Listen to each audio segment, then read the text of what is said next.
Hey guys, this is the review of Scream Queens Season 1, Episode 1 and 2, Pilot and Hell Week episode. So what's in the episode? We start off with the year 1995. There's a young pledge. She ends up having a baby in the bathtub upstairs in Kappa Tau. The girls are notified. However, instead of getting her immediate, help, they go downstairs and listen to their song Waterfall.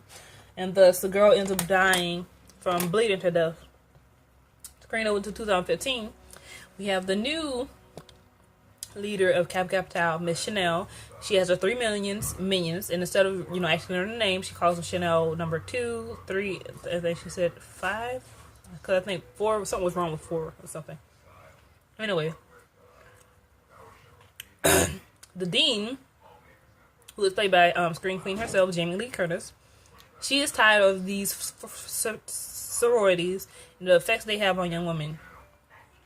And so she ends up making the girls, actually she ends up making the decision on that Kappa Tau will now accept any pledge any person who wants to pledge. So if you're elite and white, which majority of the sorority is, or light enough to be white, you was pretty much into that group, and especially if you came for money.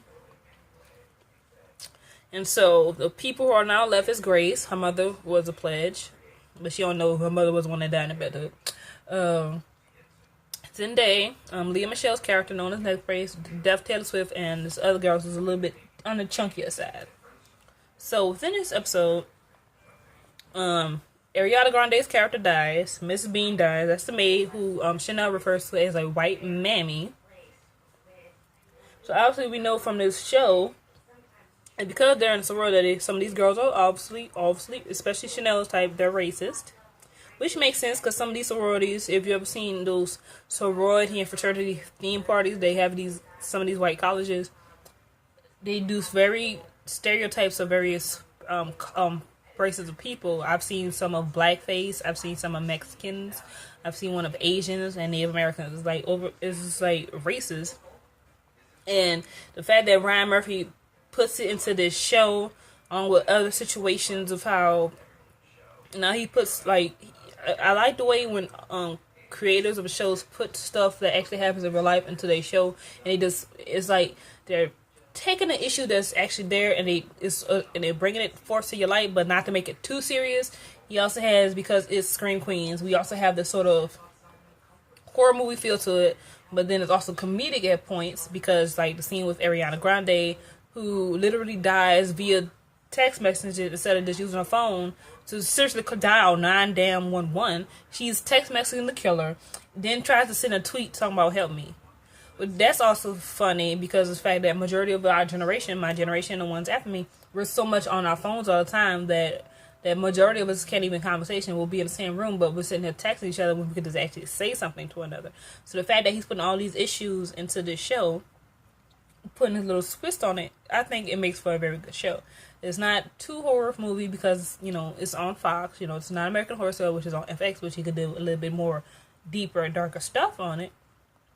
But it's on Fox, so he does have the horror element with also being, sort of making fun of, horror movies and how they usually end up and stuff.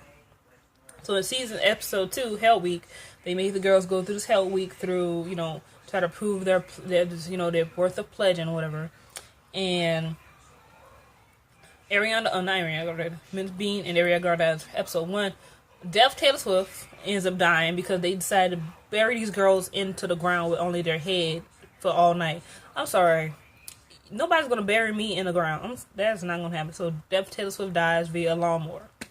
Dean is now trying to keep this in the wraps, but she can't because everybody's on their social media and, is already posted on Tumblr, Vine, Facebook, or whatever else freaking social media websites they have. Because every time I look up, there's like a new one that popped up every freaking. I'm like, oh, how many media apps are there? Oh my god! All right, so yeah, we trying to figure out who the killer of the Red Devil is. We think Nick Jonas died, but at the end of the episode, we find out he's actually he's a co-conspirator. So we know that Nick Jonas is in on it, but we have no idea who exactly the Red Devil is. So throughout this season, obviously, Nick Jonas, our character, is going to be sort of I guess you'd say the mole within Kappa Kappa Tau, because he's going to come out publicly as gay. That's his character. He's playing a gay character, and Chanel sees it as a good opportunity to get a gay person in there, because she's like, if I'm going to be a news anchor, this is going to help me with my gay fans and gay everything. So literally, instead of actually just looking at the situation as like it's a way to for sorority to be more diverse, it all goes back to her. Or if I end up having, if I think about, oh my god, if I have a black gay guy here, gays will love me. So everything goes back to Chanel. So definitely I'm definitely can't wait to see how this is gonna go over for this entire season. I think Scream Queen is gonna be a definitely good show. So comment, rate, subscribe, and I'll see you guys.